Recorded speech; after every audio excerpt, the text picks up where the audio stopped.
18 arrestuar mes të cilëve 3 mitur dhe 28 të proceduar në gjendje të lirë është bilanci i policisë për protestën e dhunshme të Partisë Demokratike para kryeministrisë dhe kuvendit. Në çantat e të shoqëruarve, policia gjeti 10 molotov të pashpërthyer. Report Televizion ka siguruar ekskluzivisht videon e policisë ku duken të rinjtë e PRPD-s teksa mbushin molotov në serinë e partisë.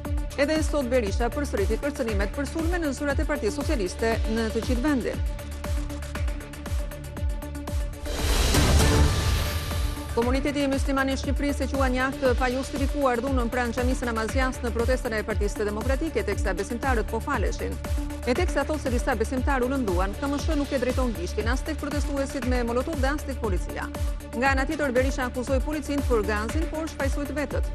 Pamje tregojnë se protestuesit hodhën të parët molotov në zonat pranë xhamisë dhe policia ju përgjigj me gaz të sjellës. Paralizohet Korça dhe gjithë juglindja e vendit pasi RSH nga sot mbylli plotësisht pa fat qarkullimi në aksin jetik Libran Shprenjas nga rrëshqitja masive në vendin e quajtur Arat e Gurës ka deformim të rrugës. Lidhja vetme për Korçën me Tiranën është përmes aksit malor Maliq Moglic Gramsh, rrugë ku ashtu e dëmtuar dhe ku kalohet me vështirësi vetëm për mjetet e vogla. Donald Trump nuk ndalet pas vendimit të Gjykatës Supreme, e cila i rrëzoi tarifat e mëparshme, duke sulmuar gjykatën, kreu i Shtëpisë së Bardhë se ka vendosur tarifa të reja për të gjithë botën në nivelin 10%, duke u bazuar në një tjetër bazë ligjore ku nuk i duhet leja e Kongresit.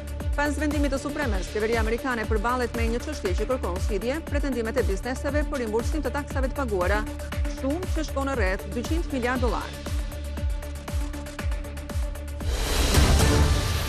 Kullat shekullore të Mirditës përbën një pasuri të rëndësishme të trashëgimisë kulturore. Për të ruajtur këto banesa të fortifikuara, pronarët mund të aplikojnë në programin për rijetëzimin e tyre duke i kthyer bujtina.